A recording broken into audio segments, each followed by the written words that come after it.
G'day, I'm Tom O'Halloran and this is a video about little baby cheeses. So this is a totally fantastic piece of climbing.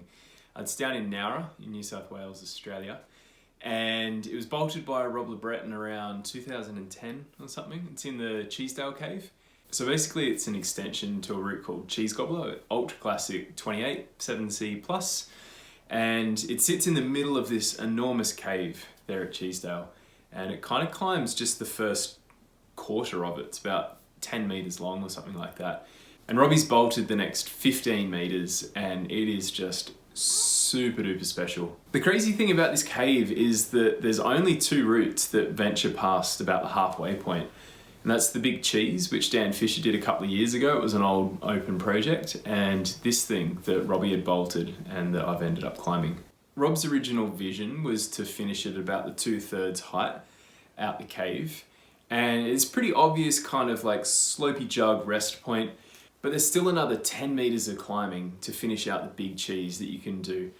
And this last roof section is probably 27, 28 climbing. Not too bad, except for this one little cruxy bit that is quite insecure and you're sort of like falling over yourself, and it definitely a heart in your mouth sequence that you could definitely see someone dropping that up there on a red point and it would just be gutting.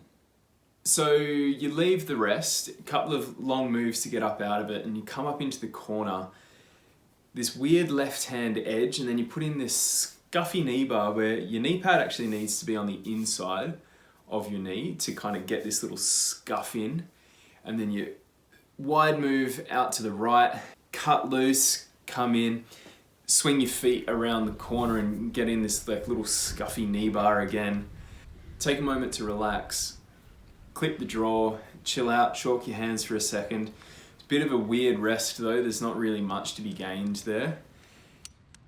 So you leave that rest, come out, do undercling move, big crossover, right hand out to a jug, do this big cut loose, and then you swing around kind of backwards to get your feet up into this crazy knee bar.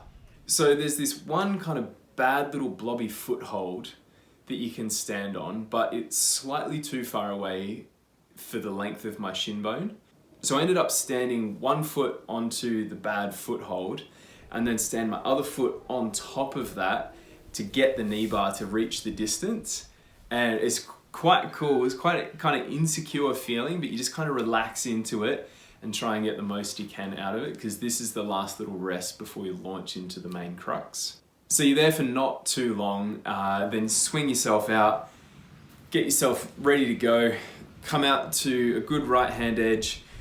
You come up to this bad left hand undercling, which I can only really just get the tips of my fingers into, even though it goes quite deep. Come out right hand to this bad edge in the roof, cut your feet across, and then this crux move, big crossover into what is like a pretty good hold, but the tension that you need to hold through that section, it's just like so hard.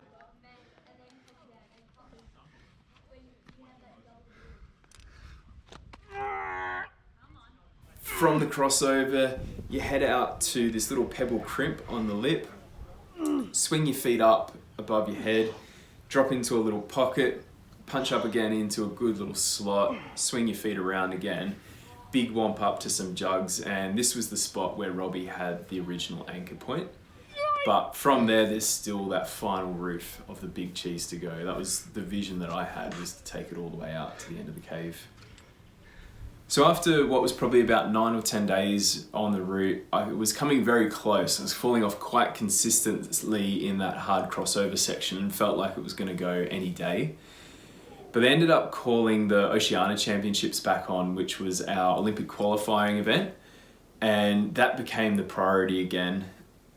I set to work training to get back into that indoor mode, and in December I was lucky enough to be able to qualify for the Olympics, and that was just an absolute dream come true. So I got the Olympic spot and that was unreal, but I kind of knew that that meant that rock projects had to get put to the side for quite a while, and it's just going to be non-stop training. But there came a point where it was time for a little bit of a deload in my training and to just see where we were at. And first things that were on my mind were my projects down in Nowra. The first one was Cheesecake, which was one that I bolted last year. And the second one was Little Baby Cheeses. So it was a pretty amazing feeling to get back out on rock, and it was just like, this is amazing. It felt like home. And I jumped on Cheesecake first up, and gosh, it felt good. And I was able to put that away on my second day back on it, and that was amazing. It's probably somewhere in that like bouldery 8C plus 9A, 34, 35 range. Totally awesome. 19 moves from leaving the ground to clipping the anchor. Once I did that, I was totally frothing to get back up on Little Baby Cheeses. And this one has, I think, almost more draws than Cheesecake has moves. It's a monster. We came back the following weekend, and it was just one of those magic days where everything felt awesome. I had my first bolt to bolt go, which I always love to do just to get warmed up and reacquainted with everything, brush the holds.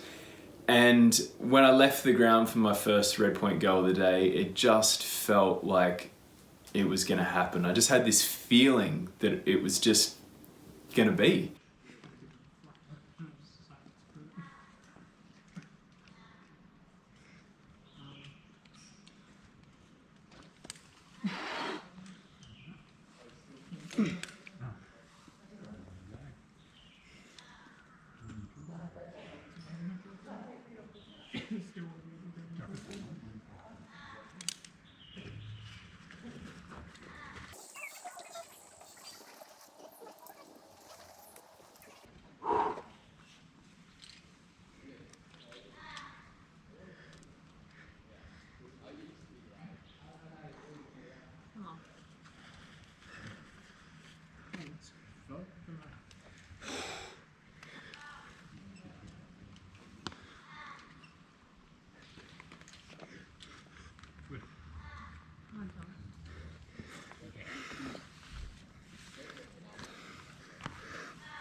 So that's the first time I've gotten through the crux on red point, and I'm staring at the anchor that Robbie had put in and just thought, maybe I'll call it good here. Like, this will be enough. That's okay. This is a fantastic piece of climbing, Tom. Good job. Yeah, it's great. You don't need to worry about the end bit.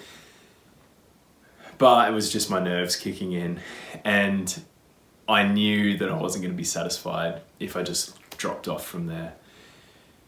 So I took a moment to calm myself down, get myself set, get back into that red point mindset, and left the rest to do that final tricky, sketchy section.